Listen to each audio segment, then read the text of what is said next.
Di puncak Menara Gading Jakarta, di sebuah singgasana yang terbuat dari kaca dan baja, duduklah seorang ratu muda. Namanya Riana Mahendra. Seorang CEO, seorang janda di usia 29 tahun, yang jiwanya sama bekunya dengan pemandangan kota dari jendela kantornya. Ia memiliki segalanya, kecuali kedamaian. Amarah adalah sarapannya, dan duka adalah selimut malamnya. Dan di dasar menara itu, bergerak tanpa suara di antara bayang-bayang kemewahan, ada seorang pemuda bernama Jaka. Seorang office boy dari pelosok Jawa Timur yang datang ke ibu kota bukan untuk mencari harta, melainkan untuk menebus sebuah nyawa. Dunianya sederhana, aroma kopi, kilau lantai marmer, dan keikhlasan yang tak terucap. Ketika sang ratu yang terluka terbiasa menghunuskan kata-kata tajam, termasuk hinaan yang akan terngiang selamanya, "Jangan sok bijak office boy, kau tahu apa?" Siapa yang akan menyangka bahwa justru pemuda lugu inilah yang dipilih takdir untuk berdiri di antara sang ratu dan maut yang mengintainya. Jika Anda siap menyaksikan bagaimana ketulusan seorang office boy mampu meruntuhkan benteng kesombongan dan menyembuhkan luka seorang CEO, pastikan Anda telah menekan tombol subscribe untuk Ken Arok Productions, berikan like pada video ini sebagai dukungan, dan tinggalkan jejak Anda di kolom komentar. Mari kita saling sapa. Absen dari kota mana saja sahabat Ken Arok mendengarkan kisah ini. Sebelum kita mulai, mari kita hening sejenak, menundukkan kepala. Atas izin dan kehendak Tuhan semesta alam, kita doakan bersama agar seluruh sahabat Ken Arok yang dengan tulus mendukung channel ini, senantiasa dilimpahi rezeki yang berkah, dianugerahi kesehatan yang prima, diselimuti kebahagiaan yang abadi, dan diberkahi setiap langkah dalam hidupnya. Amin ya Rabbal Alamin. Baiklah, mari kita selami kisahnya. Riana Mahendra. Nama itu adalah sebuah jenama, sebuah simbol kekuasaan di belantara bisnis ibu kota. Di usianya yang bahkan belum genap 30 tahun, ia adalah otak dan jantung dari Mahendra Konsultasi, sebuah firma yang ia bangun dari nol bersama mendiang suaminya. Ruang kerjanya di lantai 45 adalah manifestasi dari semua mimpinya. Sebuah akuarium kaca raksasa dengan pemandangan cakrawala Jakarta yang tak terbatas, meja mahoni yang kokoh, dan koleksi seni yang harganya bisa membeli beberapa rumah mewah. Dari luar, Riana adalah fasad kesempurnaan. Rambutnya selalu tertata sempurna, setelan kerjanya adalah definisi keanggunan, dan tatapan matanya tajam, mampu membuat manajer paling senior sekalipun merasa ciut. Namun, di balik citra wanita baja itu, bersemayam jiwa yang retak. Setahun yang lalu, takdir merenggut Galih, suaminya, dalam sebuah kecelakaan maut di Tol Cipali. Kepergian Galih tidak hanya meninggalkan kekosongan, tetapi juga menciptakan sebuah lubang hitam yang menelan semua cahaya dalam diri Riana. Ia mewarisi sebuah kerajaan bisnis, tetapi kehilangan rajanya. Ironisnya, semakin tinggi perusahaannya terbang, semakin dalam Riana tenggelam ke dasar jurang keputusasaan. Duka yang tak terobati itu bermetamorfosis menjadi racun, mengubahnya dari seorang pemimpin yang inspiratif menjadi seorang tiran yang dingin dan tak tersentuh. Jauh di bawah kemegahan lantai 45, di area servis yang tersembunyi, hiduplah dunia yang berbeda. Dunia milik Jaka. 18 tahun, kurus, dengan sorot mata yang memancarkan ketenangan yang aneh untuk usianya. Ia adalah anak desa dari Jawa Timur, merantau ke Jakarta dengan sebuah misi suci di pundaknya. Baginya, gedung pencakar langit ini bukanlah simbol kemewahan, melainkan arena pertarungan untuk bertahan hidup. Jaka adalah sebuah anomali. Di tengah lingkungan yang penuh persaingan dan ambisi, ia bergerak dengan ritme yang berbeda. Ia tidak banyak bicara, tetapi setiap pekerjaannya diselesaikan dengan ketelitian seorang seniman. Ia membawa kehangatan dan kesederhanaan desa yang menjadi antitesis dari atmosfer dingin dan kaku di lantai eksekutif. Inilah dua kutub yang berlawanan. Riana sang api yang membakar karena duka, dan Jaka sang air yang menenangkan karena keikhlasan, yang sebentar lagi akan ditarik oleh benang takdir yang sama. Sejak Galih, suaminya, berpulang untuk selamanya, Riana praktis telah kehilangan jangkar kehidupannya. Secara fisik, ia adalah seorang CEO yang memegang kendali penuh atas Mahendra Konsultasi, menandatangani kontrak miliaran, dan memimpin rapat dewan dengan tangan besi. Namun secara jiwa, ia adalah seorang nahkoda yang kapalnya telah karam, terombang-ambing di lautan duka yang tak bertepi. Kantor yang dulu menjadi simbol cinta dan perjuangannya bersama Galih, kini telah ia sulap menjadi gelanggang pelepasan amarah, sebuah panggung gladiator di mana ia adalah satu-satunya singa yang buas. Di usianya yang seharusnya berada di puncak gairah hidup, hari-hari Riana dijalani dalam sebuah siklus yang beracun. Malam-malamnya dihabiskan dengan gelisah di rumah megah yang terasa seperti kuburan yang kosong. Lalu ia akan datang ke kantor di pagi hari, membawa serta aura badai yang membuat seluruh lantai eksekutif membeku. Para stafnya tidak lagi melihat Riana sebagai seorang pimpinan yang visioner, melainkan sebagai bom waktu yang siap meledak tanpa peringatan. Mereka berjalan di koridor dengan napas tertahan, memilih berkomunikasi melalui email yang paling formal, dan sebisa mungkin menghindari kontak mata langsung. Kebisingan produktif di lantai itu kini telah mati, digantikan oleh simfoni mencekam dari suara ketikan papan ketik yang tergesa-gesa dan detak jam dinding yang seolah menghitung mundur menuju ledakan berikutnya. Hal-hal kecil bisa menjadi pemicu kemarahannya yang dahsyat. Ia pernah memecat seorang manajer proyek yang sangat kompeten hanya karena jenis huruf pada laporan akhir tidak sesuai dengan standar perusahaan, standar yang baru ia ubah secara sepihak melalui email pada tengah malam sebelumnya. Ia mencari-cari kesalahan eksternal untuk membenarkan kekacauan yang terjadi di dalam batinnya. Ia tidak lagi peduli pada perasaan atau kerugian stafnya. Yang ia pedulikan hanyalah bagaimana ia bisa merasa sedikit lebih baik dengan melampiaskan tekanan yang menyesakkan dadanya. Kesehatannya sendiri menurun drastis.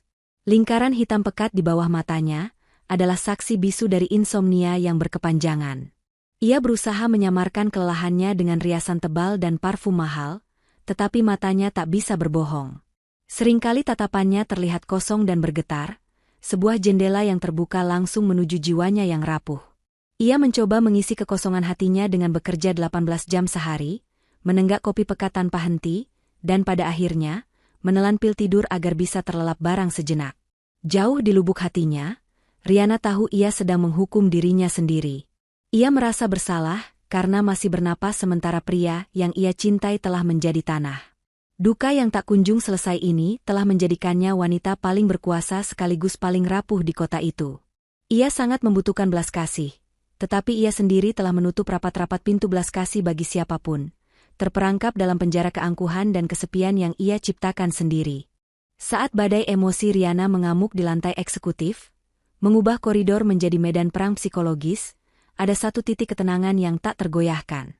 Titik itu bernama Jaka. Berbeda dengan karyawan lain yang berebut masuk ke lift tercepat untuk menjauh, atau berpura-pura sibuk menatap layar komputer saat Riana lewat, Jaka justru bergerak dengan kesunyian yang hampir meditatif. Ia adalah seorang pelayan, itu benar, tetapi ia bukanlah pelayan yang buta. Setiap hari, ia menyaksikan dengan mata kepala sendiri sebuah kebenaran pahit, bahwa uang, kuasa, dan jabatan setinggi langit sekalipun tidak akan pernah mampu membeli kedamaian hati. Jaka, di usianya yang baru 18 tahun, membawa sebuah kematangan jiwa yang jauh melampaui usianya. Latar belakangnya sebagai anak desa perantau yang berjuang mati-matian demi biaya pengobatan sang ibu di kampung, telah memberinya sebuah perspektif yang unik tentang penderitaan.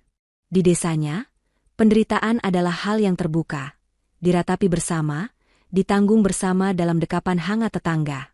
Di Jakarta, ia menyaksikan jenis penderitaan yang lain. Penderitaan yang disembunyikan rapat-rapat di balik setelan mahal, senyum palsu, dan pintu ruang kerja yang tertutup. Baginya, Riana bukanlah pelaku kejahatan, ia adalah korban dari takdirnya sendiri. Pengamatan Jaka terhadap Riana sungguh detail, nyaris seperti seorang penyair yang mempelajari objek puisinya. Ia tahu persis bahwa Riana akan selalu meminta kopi paling pahit setelah sesi marah besar, seolah rasa pahit itu adalah hukuman yang sengaja ia jatuhkan pada dirinya sendiri. Namun, Jaka adalah satu-satunya orang di gedung itu yang mengetahui sebuah rahasia kecil. Dari seorang office boy senior, ia pernah mendengar bahwa sebelum tragedi itu, Riana dan almarhum suaminya, Galih, memiliki resep kopi favorit, kopi hitam dengan rasio gula yang sangat spesifik dan sedikit krim nabati untuk melembutkan rasanya. Meskipun kini Riana selalu berteriak, pahit, tanpa gula, tanpa susu. Jaka, dengan insting welas asihnya, selalu melakukan sebuah ritual rahasia. Ia akan meneteskan setetes kecil susu kental manis di dasar cangkir, sebelum menuangkan kopi hitam pekat di atasnya.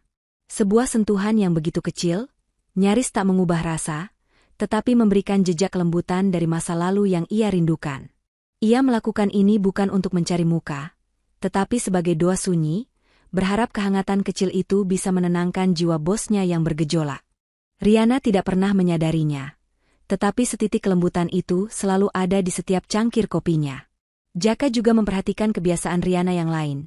Kerutan permanen di antara alisnya yang semakin dalam setiap hari, cara ia tanpa sadar menggigit bibir bawahnya saat sendirian menatap keluar jendela, dan yang paling menyayat hati, bantal sutra di sofa kantor yang beberapa kali ia temukan sedikit lembab di pagi hari. Jejak air mata yang jelas dikeringkan terburu-buru sebelum ada yang datang. Semua pengamatan ini menguatkan keyakinan Jaka. Wanita di balik meja CEO itu bukanlah monster. Dia adalah seorang anak kecil yang tersesat di dalam istana megahnya. Jaka sadar, ia mungkin tidak punya gelar sarjana atau harta untuk menasihati, tetapi ia memiliki ketulusan dalam pelayanan. Prinsipnya sederhana, bekerja dengan hati, dan anggap semua yang terjadi sebagai ujian dari Sang Pencipta. Jaka tidak terintimidasi oleh pangkat. Ia hanya melihat seorang manusia yang sedang hancur dan membutuhkan empati. Inilah yang membuatnya berbeda. Saat semua orang menghindar, Jaka, sang office boy, justru semakin mendekat dalam diam, mempersiapkan diri menjadi pelabuhan yang tak terduga bagi badai yang bernama Riana. Suasana kantor pada hari itu memang sudah sangat pekat dan berat. Sahabat Ken Arok. Sejak pagi, Riana Mahendra bagaikan gunung berapi yang lama tertidur dan kini menunjukkan tanda-tanda akan meletus. Katalisator letusan itu datang tepat pada pukul 3 sore. Sebuah panggilan telepon dari klien terbesar mereka di Asia telah selesai, namun bukannya membawa kabar baik, panggilan itu justru menjadi lonceng kematian bagi proyek Garuda, sebuah rencana merger ambisius yang telah Riana persiapkan dengan darah dan air mata selama 6 bulan terakhir. Puluhan miliar investasi dan ribuan jam kerja kolektif timnya lenyap dalam sekejap, bukan karena timnya tidak kompeten, melainkan karena intrik politik dewan direksi lawan yang keji dan tak terduga. Riana menjatuhkan gagang telepon kedudukannya dengan suara dentuman yang keras, sebuah suara yang cukup untuk membuat sekretarisnya di luar ruangan terlonjak kaget. Darah terasa mendidih di tengkuknya. Ia merasa dipermainkan oleh nasib, seolah semesta sedang berkonspirasi untuk memberitahunya, "Kau boleh memiliki dunia, Riana, tetapi kau takkan pernah diizinkan untuk bahagia." Amarahnya kini bukan lagi sekadar tentang pekerjaan, melainkan tentang ketidakadilan hidup yang terus-menerus menimpanya sejak Galih pergi. Tangannya gemetar hebat, bukan karena takut, melainkan karena frustrasi murni yang sudah tak bisa lagi ia tampung. Ia meraih pulpen emas di atas mejanya, berniat membanting benda mati itu ke dinding sebagai pelampiasan. Namun, sebelum pulpen itu sempat terlepas dari genggamannya, sikutnya secara tak sengaja menyenggol cangkir kopi pahit yang baru saja Jaka antarkan beberapa menit sebelumnya. Kopi hitam pekat itu tumpah dengan kecepatan penuh, membanjiri tumpukan dokumen tender proyek Garuda yang kini tak lebih dari kertas sampah, lalu merembes dengan rakus ke karpet Persia mahal yang menjadi alas kakinya. Noda itu menyebar dengan cepat, gelap dan mengerikan, seperti penyakit yang merusak segalanya. Riana hanya bisa tertegun, menatap genangan hitam itu dengan napas tertahan. Bagi orang lain, itu hanyalah noda kopi. Bagi Riana, itu adalah metafora yang sempurna. Hidupnya yang berantakan, jiwanya yang kini ternoda oleh kepahitan. Ia merasa terhina oleh kecerobohannya sendiri. Sebuah bukti nyata bahwa bahkan dirinya yang dikenal perfeksionis pun kini tidak lagi memiliki kendali atas hal-hal yang paling sederhana sekalipun. Tiba-tiba, sebuah bayangan muncul di ambang pintu kantornya yang sedikit terbuka. Itu Jaka, sang office boy. Ia datang mendorong troli bersih-bersih, bergerak dengan efisiensi militer yang senyap.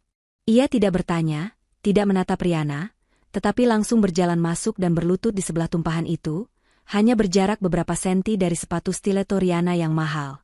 Kehadiran Jaka yang tenang dan tanpa kata itu justru menjadi percikan api baru di hati Riana. Ia merasa sedang dihakimi dalam diam oleh kesederhanaan dan kepolosan pemuda itu. Di tengah keheningan yang memekakan telinga, saat Jaka mulai menggosok noda kopi itu, sebuah energi aneh menyelinap masuk ke ruangan.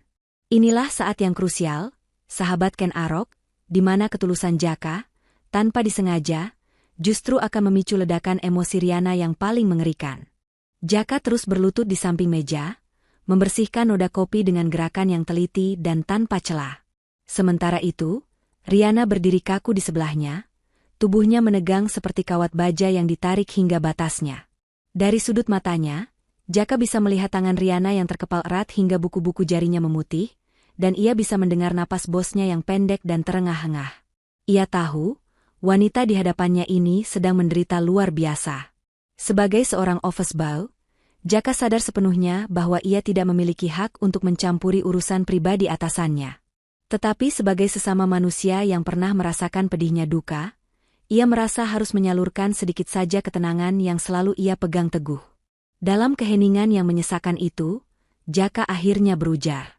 Bukan kepada Riana, melainkan lebih seperti sebuah bisikan yang ia tujukan pada kotoran di karpet, mencoba menenangkan atmosfer ruangan yang panas. Suaranya rendah dan sangat lembut, membawa kedamaian dari desa asalnya. Tidak apa-apa, Bu. Nanti juga bersih lagi. Anggap saja ini ujian kecil dari Gusti Allah. Semua di dunia ini, kan, hanya titipan, Bu Riana. Rezeki, masalah, semuanya hanya lewat. Bagi Jaka, kalimat itu adalah mantra pribadinya, sebuah pengingat suci bahwa segala bentuk penderitaan di dunia ini hanyalah sementara. Namun, bagi Riana, kalimat hanya lewat itu terdengar seperti sebuah penghinaan terbesar. Bagaimana mungkin duka kematian suaminya yang merobek jiwanya? Bagaimana mungkin kesepiannya yang abadi dan tekanan bisnis yang menghancurkannya bisa dianggap hanya lewat oleh seorang office boy yang bahkan mungkin belum pernah merasakan kehilangan yang sesungguhnya? Matanya yang sudah berkaca-kaca karena amarah kini menatap bayangan dirinya di permukaan meja yang mengkilap, dan di sana ia melihat seorang wanita yang lemah. Ia tidak bisa membiarkan kelemahan itu disaksikan, apalagi dikomentari, oleh bawahannya. Ia harus menutupi kerapuhan itu dengan satu-satunya senjata yang ia miliki, kekuasaan. Kalimat tulus dari Jaka itu berfungsi seperti kembang api yang dilemparkan ke dalam gudang mesiu. Dalam sepersekian detik, seluruh duka, rasa bersalah, dan tekanan yang ditanggung Riana selama setahun terakhir menemukan sasaran empuknya. Ia melangkah maju, bayangannya yang tinggi kini menutupi sepenuhnya tubuh kurus Jaka yang masih berlutut. Saat itu juga, Riana menenggelamkan semua sisa profesionalisme dan tata krama yang selama ini ia junjung tinggi. "Berhenti!" teriak Riana, suaranya parau dan bergetar hebat, memecah keheningan lantai eksekutif seperti suara petir. "Kau pikir kau sedang berada di mana? Ini bukan warung kopi di kampungmu." Ia mencondongkan tubuhnya ke depan, tatapan matanya menusuk tajam, memaksa Jaka yang menunduk untuk mendongak. "Kau datang ke sini, membersihkan sisa-sisa kegagalan saya, lalu kau berani-beraninya menasihati saya tentang hidup? Jangan sok bijak office boy, kau tahu apa?" Riana menarik napas dalam-dalam, melanjutkan serangan verbalnya yang keji, memuntahkan semua racun yang ada di hatinya. "Kau tahu apa rasanya kehilangan fondasi hidupmu dalam sekejap? Kau tahu apa rasanya harus bangun setiap pagi, melihat perusahaan raksasa ini, dan tidak menemukan satupun alasan untuk tersenyum? Kau tidak tahu. Kau hanya membersihkan, Jaka. Kau hanya pelayan. Kau pikir kau mengerti beban yang saya pikul? Kau pikir kau tahu rasanya kehilangan segalanya?" bentaknya dengan keputusasaan yang begitu besar. Wajah Jaka seketika menjadi pias, pucat pasi. Bukan karena marah atau terhina, melainkan karena terkejut melihat luapan duka yang begitu mentah dan nyata dari sorot mata Riana. Tanpa mengucapkan sepatah kata pun, ia membungkukkan badannya dalam-dalam, menyelesaikan pekerjaannya dengan cepat, lalu mundur perlahan keluar dari ruangan itu seperti bayangan. Riana kini ditinggalkan seorang diri. Tubuhnya gemetar hebat, tangannya memegangi dadanya yang terasa sakit dan sesak. Baru menyadari bahwa ia telah mengucapkan kalimat paling kejam dalam hidupnya kepada orang yang paling tidak pantas menerimanya. Noda kopi di karpet Persia itu memang berhasil dibersihkan oleh Jaka hingga tak berbekas. Namun, dampak dari ledakan emosi Riana hari itu meninggalkan noda lain yang tak kasat mata. Sebuah noda pada atmosfer lantai eksekutif yang terasa jauh lebih pekat dan permanen. Di satu sisi, ada Jaka. Meskipun hatinya jelas terluka oleh hinaan yang begitu pribadi, ia tetap menjalankan setiap tugasnya dengan presisi seorang prajurit. Ia masih datang tepat waktu, membersihkan dengan teliti, dan menyajikan minuman sesuai pesanan. Namun, ada sesuatu yang telah hilang. Jiwa dari pelayanannya telah lenyap. Kini, ia bekerja dengan aura dingin yang tak pernah ada sebelumnya. Ia akan menghindari kontak mata langsung dengan Riana, hanya mengangguk singkat jika diberi perintah, dan tidak pernah lagi mengucapkan sepatah kata pun yang bersifat pribadi. Senyum tulusnya yang dulu sesekali Riana lihat saat Jaka menyapa karyawan lain, kini hilang sepenuhnya, digantikan oleh topeng profesionalisme yang kaku dan tak bisa ditembus.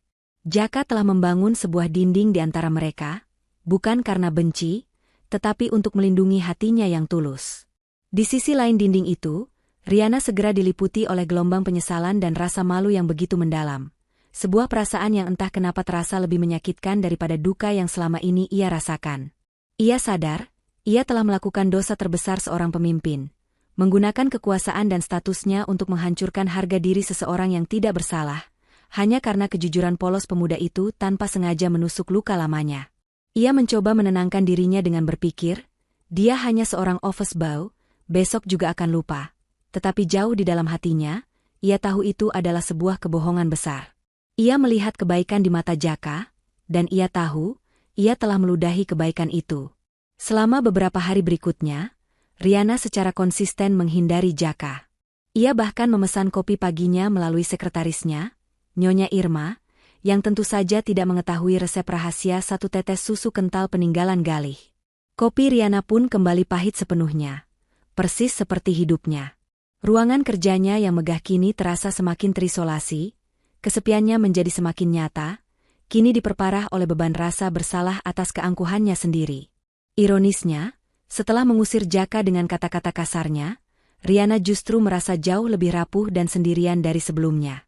Ia tidak menyadari bahwa saat ia sibuk mendorong satu-satunya ketulusan dalam hidupnya, bahaya sesungguhnya dari masa lalu suaminya sedang merayap semakin dekat, dan Jaka adalah satu-satunya orang yang mungkin bisa merasakannya.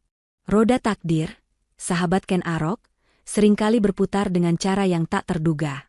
Tepat ketika secercah cahaya mulai menyinari hati Riana yang beku, awan badai yang lain justru mulai berkumpul di cakrawala. Badai ini tidak datang dari dalam dirinya, melainkan dari masa lalu suaminya, sebuah hantu keserakahan yang kini datang menagih janji.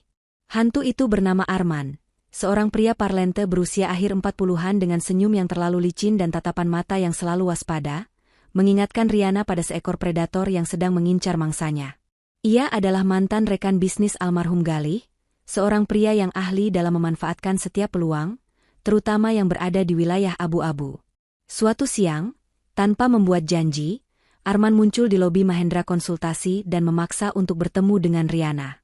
Di balik penampilannya yang necis dalam balutan setelan impor, ia membawa sebuah map berisi dokumen-dokumen usang. Dokumen itu adalah bukti dari sebuah proyek sampingan yang pernah ia jalankan bersama Galih bertahun-tahun lalu. Sebuah kesepakatan gelap yang melibatkan dana talangan tanpa pencatatan resmi untuk mengakuisisi lahan sengketa. Riana tahu persis proyek ini. Ini adalah salah satu penyesalan terbesar Galih, sebuah kesalahan di masa muda yang selalu ingin ia perbaiki. Kini, Arman datang untuk menuntut bagian keuntungan dari lahan yang nilainya sudah meroket, sebuah keuntungan yang menurutnya adalah haknya berdasarkan perjanjian ilegal di bawah tangan. Di dalam kantornya yang megah, Riana mendengarkan setiap kata yang keluar dari mulut Arman dengan ketenangan yang dingin.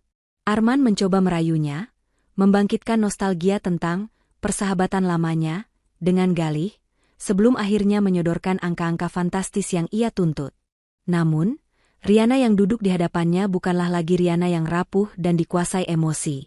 Perusahaan ini dibangun di atas integritas dan kerja keras almarhum suami saya, Pak Arman, ujar Riana dengan suara datar namun tegas, mendorong kembali map itu ke seberang meja.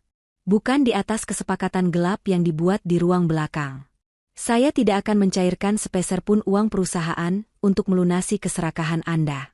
Anggap saja pertemuan ini tidak pernah terjadi. Wajah ramah Arman seketika lenyap, digantikan oleh seringai dingin. Ia tahu ia tidak bisa melawan Riana secara hukum. Maka, ia pun mulai memainkan kartunya yang lain. Anda yakin, Bu Riana? Anda sekarang sendirian di puncak gedung yang tinggi ini. Suami Anda sudah tidak ada untuk melindungi Anda. Desisnya, kata-katanya penuh dengan ancaman terselubung. Gedung ini kalau malam pasti sepi sekali. Apa saja bisa terjadi pada seorang wanita karir yang cantik tapi sendirian. Pikirkan lagi baik-baik.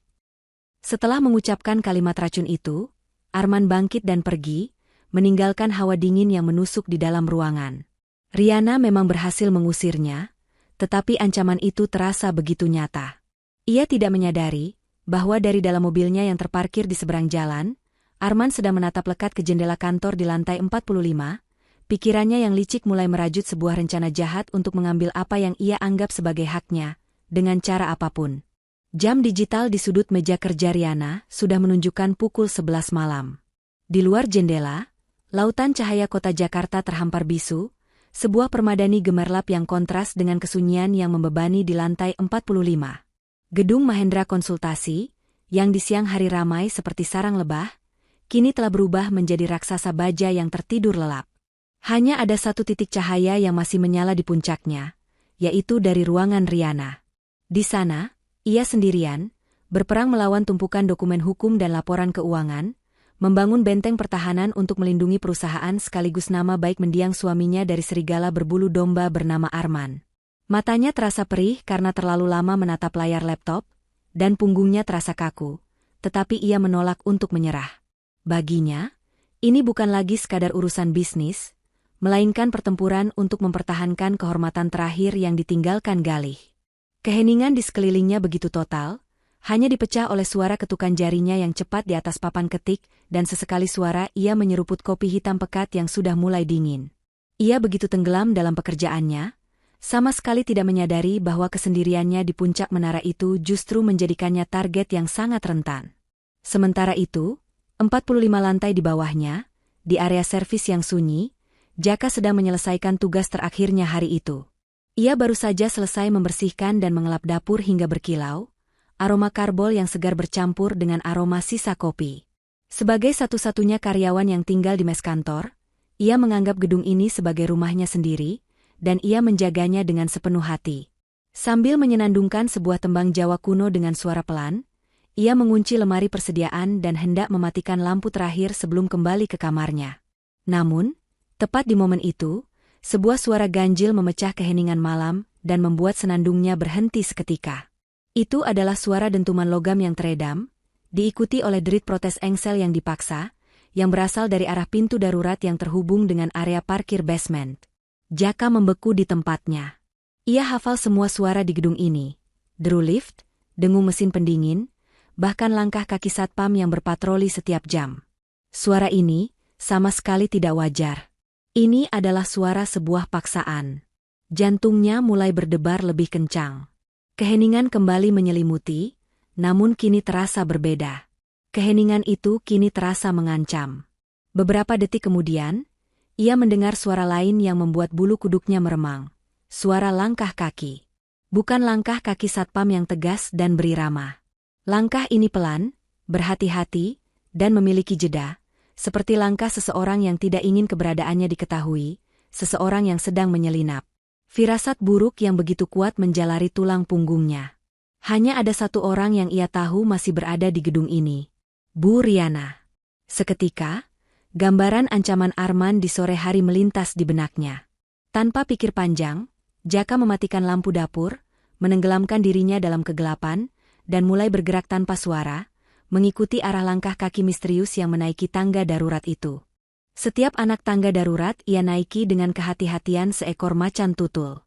Gerakannya nyaris tanpa suara. Sebuah keahlian yang ia asa bukan dari pelatihan militer, melainkan dari kebiasaan masa kecilnya saat menyusuri hutan di belakang kampungnya. Udara di dalam lorong tangga terasa dingin dan pengap, berbau debu dan beton. Satu-satunya suara adalah deru napasnya sendiri yang ia coba kendalikan, dan detak jantungnya yang berdebar begitu kencang di rongga dadanya, seolah ingin melepaskan diri. Jauh di atasnya, ia masih bisa mendengar sesekali suara langkah kaki sang penyusup, yang memberinya arah sekaligus menanamkan rasa takut yang semakin dalam. Ia hanyalah seorang office boy dengan tangan kosong, merangkak naik menuju bahaya yang tidak ia ketahui bentuknya. Namun, bayangan Riana yang sendirian di lantai 45 terus mendorongnya maju, mengalahkan rasa takutnya dengan sebuah kekhawatiran yang jauh lebih besar. Akhirnya, setelah melewati puluhan lantai dalam kegelapan, ia tiba di pintu darurat lantai 45. Dengan sangat perlahan, ia mendorongnya sedikit, hanya cukup untuk membuat celah kecil. Koridor eksekutif yang mewah itu terbentang di hadapannya. Remang-remang, hanya diterangi oleh lampu-lampu keamanan dan cahaya kota yang masuk melalui jendela-jendela raksasa. Suasana begitu sunyi, tetapi ini adalah kesunyian yang syarat akan ancaman. Matanya segera tertuju pada satu sumber cahaya yang lebih terang di ujung koridor. Pintu ruang kerja Riana yang sedikit terbuka. Sang penyusup ceroboh, atau mungkin terlalu percaya diri. Jaka menarik napas dalam-dalam, lalu mulai bergerak. Ia menempelkan punggungnya ke dinding yang dingin, melangkah tanpa suara di atas karpet tebal yang meredam setiap bunyinya. Setiap meter terasa seperti 1 kilometer. Semakin dekat ia ke pintu itu, semakin jelas ia bisa mendengar suara-suara dari dalam. Bukan suara teriakan, melainkan suara desisan rendah dan kejam seorang pria, diselingi oleh isak tangis yang ditahan. Jantung Jaka seolah berhenti berdetak. Ia akhirnya tiba di samping pintu dan dengan hati-hati memosisikan matanya di celah sempit itu. Dunia Jaka seolah runtuh saat itu juga. Di dalam, ia melihat pemandangan yang akan terpatri selamanya dalam benaknya. Arman berdiri membungkuk di atas meja mahoni yang megah itu, wajahnya menyeringai penuh kemenangan. Di tangan kanannya, tergenggam sebilah pisau lipat dengan bilah perak yang berkilat mengerikan di bawah cahaya lampu. Ujung pisau itu tidak menempel, tetapi melayang hanya beberapa senti dari pipi Riana, sebuah ancaman yang jelas dan brutal. Riana sendiri terduduk kaku di kursinya, terjebak, wajahnya pucat pasi tanpa setetes pun darah. Matanya terbelalak karena teror murni, dan sebutir air mata mengalir tanpa suara di pipinya. Di atas meja, tergeletak sebuah dokumen dan pulpen. "Tanda tangani saja, Riana," desis Arman, suaranya terdengar seperti ular. "Ini jauh lebih mudah daripada kita harus membuat kenang-kenangan kecil di wajah cantikmu ini." Melihat itu, gelombang amarah yang panas dan murni seketika membakar habis rasa takut di dalam diri Jaka. Semua hinaan yang pernah ia terima, semua jarak sosial di antara mereka, lenyap tak berbekas. Yang ia lihat saat ini bukanlah bosnya yang angkuh. Yang ia lihat adalah seorang wanita tak berdaya yang nyawanya berada di ujung tanduk. Ia mengerti sekarang. Satpam terlalu jauh. Telepon terlalu lambat. Di saat kritis ini, hanya ada dirinya. Rasa takut masih ada, tetapi kini telah terdesak oleh sebuah tekad yang membara. Ia harus melakukan sesuatu. Sekarang juga. Napas Jaka tertahan di tenggorokannya. Setiap sel di dalam tubuhnya berteriak untuk lari, untuk mencari bantuan, untuk menyelamatkan diri. Tapi matanya terpaku pada wajah Riana yang pucat pasi, pada kilatan pisau yang begitu dekat dengan kulitnya. Seketika, semua pilihan lain lenyap. Pikirannya yang biasanya tenang kini berpacu secepat kilat, memindai koridor remang-remang itu untuk mencari sesuatu, apa saja, yang bisa ia gunakan sebagai senjata. Vas bunga porselen? Terlalu rapuh. Troli minuman? Terlalu berisik. Lalu, matanya terkunci pada sebuah benda berwarna merah menyala yang tergantung di dinding di seberang koridor. Sebuah tabung pemadam api. Berat, kokoh, dan mampu melumpuhkan. Itu dia. Dalam sepersekian detik, keputusan telah dibuat. Tekad yang membara kini mengambil alih sepenuhnya. Jaka mundur beberapa langkah dalam keheningan, lalu dengan satu tarikan kuat, ia mengangkat tabung pemadam api itu dari gantungannya. Benda itu terasa lebih berat dari yang ia bayangkan, dingin dan padat di tangannya, sebuah jangkar realitas di tengah badai adrenalin. Sambil menggenggam tabung itu erat-erat, ia mengambil napas dalam-dalam, memanjatkan doa singkat dalam hatinya, lalu berlari menuju pintu kantor Riana. Ia tidak membuka pintu. Ia mendobraknya. Dengan satu tendangan kuat yang mengerahkan seluruh tenaga, pintu kayu yang berat itu menghantam dinding dengan suara dentuman yang memekakan telinga, mengejutkan Arman dan Riana. Arman berbalik dengan kaget, matanya menyipit, mencoba mengenali siapa penyusup yang berani mengganggu rencananya. Momen sepersekian detik itulah yang dibutuhkan Jaka. Tanpa ragu, ia menarik pin pengaman tabung, mengarahkannya, dan menekan tuasnya. Desisan yang memekakan telinga memenuhi ruangan saat semburan busa kimia berwarna putih pekat menyembur keluar dengan kekuatan dahsyat, menghantam wajah Arman secara telak. Arg! Arman berteriak kesakitan saat bahan kimia itu membakar matanya. Ia terhuyung mundur, benar-benar buta dan panik. Tangannya secara refleks menggapai-gapai wajahnya, dan pisaunya terlepas dari genggamannya, jatuh berdentang di lantai marmer. Jaka tidak berhenti di situ. Ia melempar tabung pemadam yang berat itu ke samping dan menerjang maju seperti banteng yang terluka, menabrak Arman dengan keras hingga pria itu terjerembab ke lantai. Aksi heroik Jaka menyadarkan Riana dari kelumpuhan totalnya. Adrenalin mengambil alih. Sementara Jaka bergumul di lantai dengan Arman yang meronta-ronta membabi buta, Riana segera merunduk di balik mejanya, jemarinya yang gemetar meraba-raba tombol darurat tersembunyi yang pernah dipasang tim keamanan. Ia menekannya sekuat tenaga. Pertarungan di lantai itu berlangsung brutal dan singkat. Jaka, meskipun lebih kecil, memiliki keunggulan karena Arman tidak bisa melihat. Ia berhasil menahan kedua tangan Arman, namun dalam pergulatan itu, lengannya tergores bilah pisau yang tergeletak di lantai. Rasa perih dan panas yang tajam seketika menjalar, tetapi Jaka mengabaikannya. Tepat saat ia berhasil memiting Arman, pintu kantor kembali terbuka. Kali ini, 3 orang petugas keamanan bergegas masuk dengan siaga. Mereka segera mengambil alih, memborgol Arman yang masih mengumpat dan berteriak. Keheningan yang tegang kembali menyelimuti ruangan, hanya dipecah oleh suara napas Jaka yang terengah-engah dan isak tangis Riana. Saat adrenalinnya mulai surut, Jaka menatap lengannya yang kini basah oleh darah. Ia telah menang, tetapi tidak tanpa luka. Ruangan kantor yang tadinya merupakan simbol kekuasaan dan kemewahan, kini telah porak-poranda. Aroma bahan kimia dari busa pemadam api menusuk hidung, bercampur dengan bau anyir darah yang menetes dari lengan Jaka. Para petugas keamanan telah menyeret Arman yang terus mengumpat pergi dari ruangan, meninggalkan keheningan yang pecah hanya oleh isak tangis Riana dan napas Jaka yang terengah-engah. Riana masih terduduk di lantai di belakang mejanya, tubuhnya gemetar hebat seolah sedang terserang demam. Namun, tatapan matanya tidak lagi kosong karena takut. Seluruh fokusnya, seluruh dunianya, kini terkunci pada satu titik. Pada sosok pemuda kurus yang berdiri dengan punggung tegap di tengah kekacauan, menekan lukanya dengan sebelah tangan. Pada saat itulah, sebuah kesadaran menghantam Riana dengan kekuatan yang jauh lebih dahsyat daripada dobrakan pintu Jaka. Di matanya, Jaka bukan lagi seorang office boy.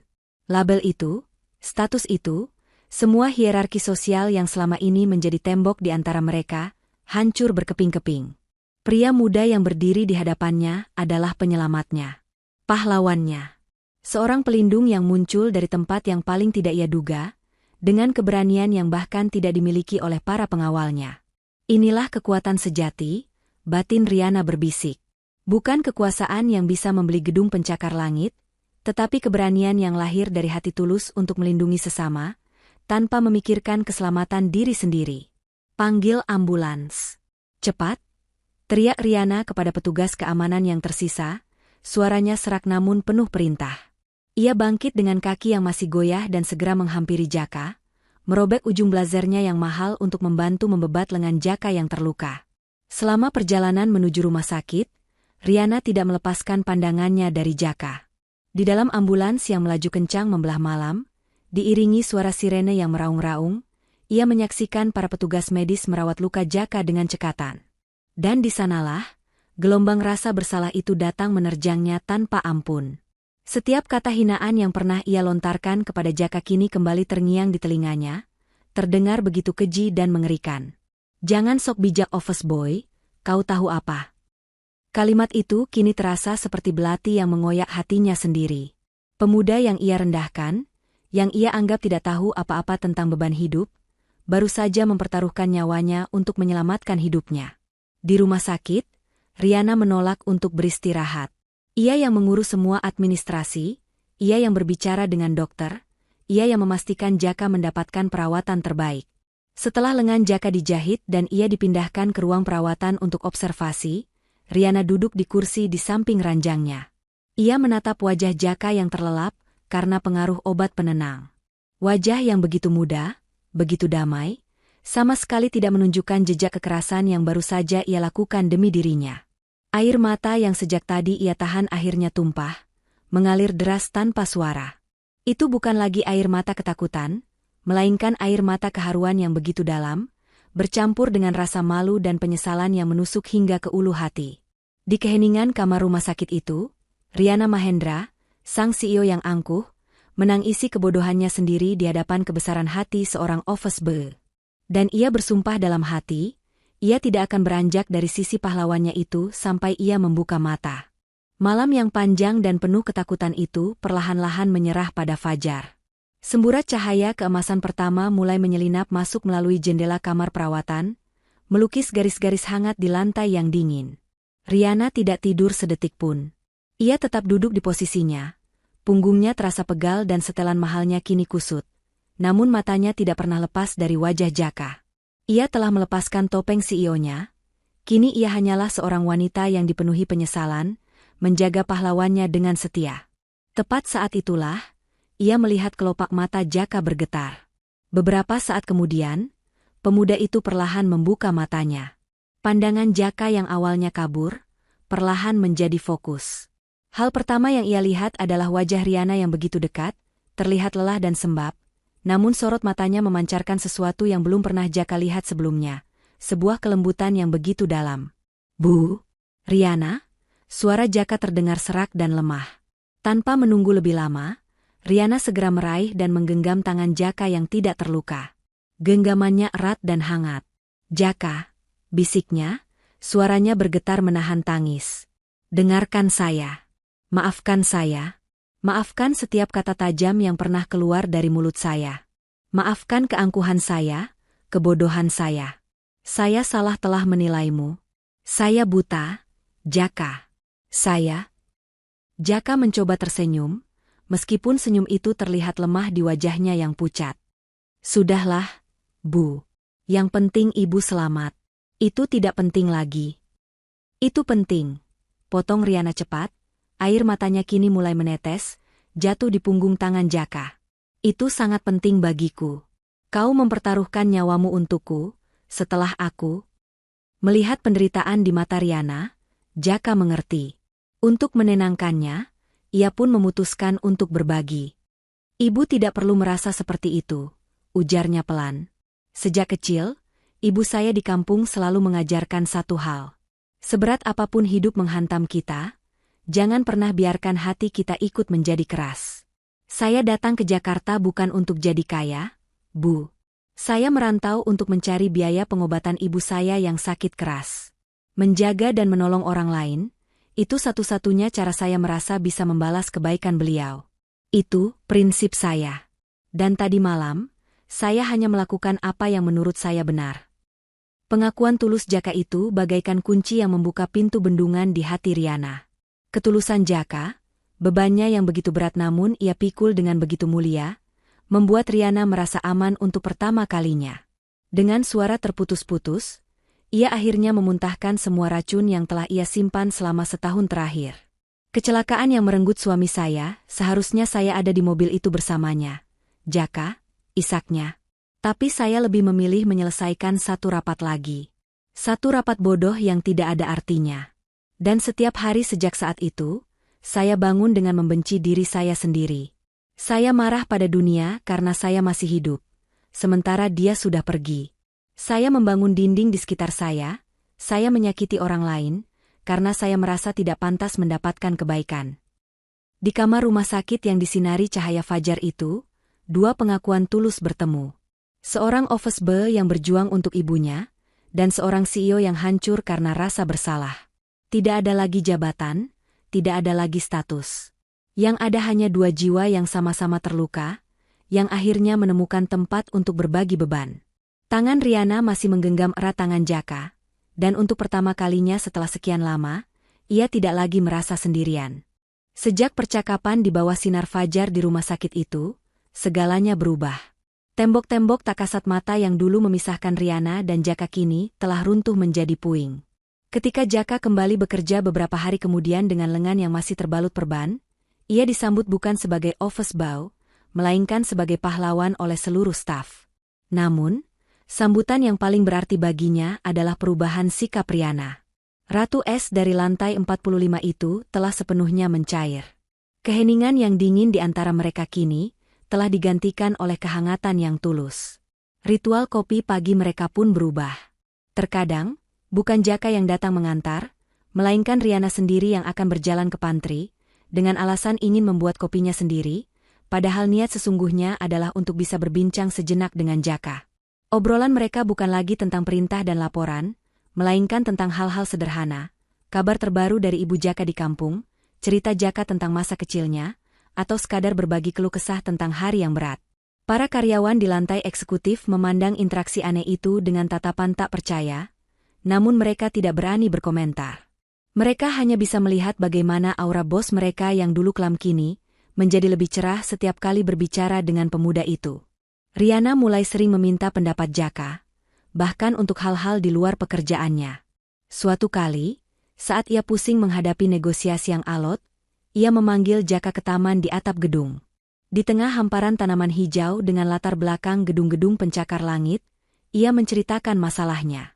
Jaka hanya mendengarkan dengan sabar, lalu berkata dengan sederhana, "Saya tidak mengerti bisnis, Bu.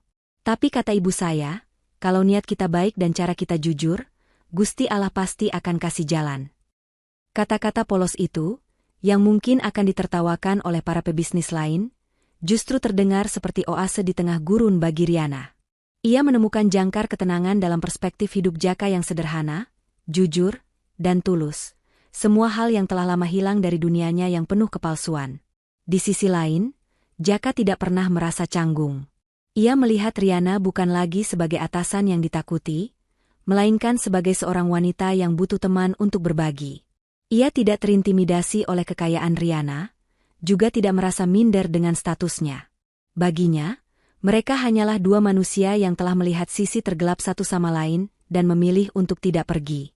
Seiring berjalannya waktu, Riana sadar bahwa ia lebih sering menantikan obrolan sederhananya dengan Jaka daripada rapat-rapat penting dengan para direktur. Ia menyadari bahwa perbedaan usia dan jurang status sosial yang dulu tampak seperti samudra, kini tak lebih dari sebuah genangan air kecil yang bisa dilangkahi dengan mudah. Karena pada akhirnya, mereka mengerti satu hal yang paling fundamental. Mereka hanyalah dua hati yang lelah dan terluka, yang tanpa sengaja telah menemukan rumah untuk saling menyembuhkan pada satu sama lain. Waktu pun terus berjalan. Sahabat Ken Arok menyembuhkan semua luka dan menumbuhkan harapan baru. Beberapa bulan yang penuh dengan tawa, obrolan-obrolan sederhana, dan saling pengertian, telah mengubah segalanya. Riana Mahendra yang dulu dikenal sebagai Ratu Es yang dingin dan angkuh, kini telah sepenuhnya terlahir kembali. Duka atas kepergian suaminya tidak lenyap, tetapi telah berubah menjadi kenangan manis yang ia simpan di sudut hatinya. Tidak lagi menjadi penjara yang mengurungnya. Cinta dan ketulusan Jaka yang murni telah menjadi air sejuk yang menyirami jiwanya yang kering, mengisi setiap kekosongan dan mengajarkannya cara untuk kembali percaya pada kebahagiaan. Perubahan itu tidak hanya dirasakan olehnya, tetapi juga oleh seluruh perusahaan. Mahendra Konsultasi kini menjadi tempat kerja yang lebih manusiawi, dipimpin oleh seorang CEO yang tidak hanya memiliki otak yang brilian, tetapi juga hati yang penuh welas asih. Jaka pun tidak lagi sama.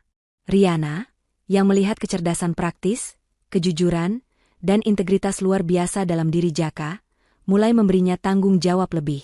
Dimulai dari mengelola logistik pantry, Jaka terbukti mampu menciptakan sistem efisiensi yang menghemat biaya perusahaan secara signifikan. Keberaniannya tidak hanya terbukti saat menghadapi pisau, tetapi juga saat mengambil keputusan yang sulit dan lurus. Maka, bukanlah sebagai hadiah, melainkan sebagai sebuah pengakuan yang pantas ia dapatkan, Jaka dipromosikan menjadi manajer logistik. Ia membuktikan kepada semua orang bahwa nilai seorang manusia tidak ditentukan oleh ijazah atau latar belakangnya, melainkan oleh karakter dan kemampuannya. Pada suatu sore yang indah, di taman atap gedung yang telah menjadi saksi bisu perjalanan cinta mereka, Jaka memberanikan diri. Di bawah cahaya senja keemasan,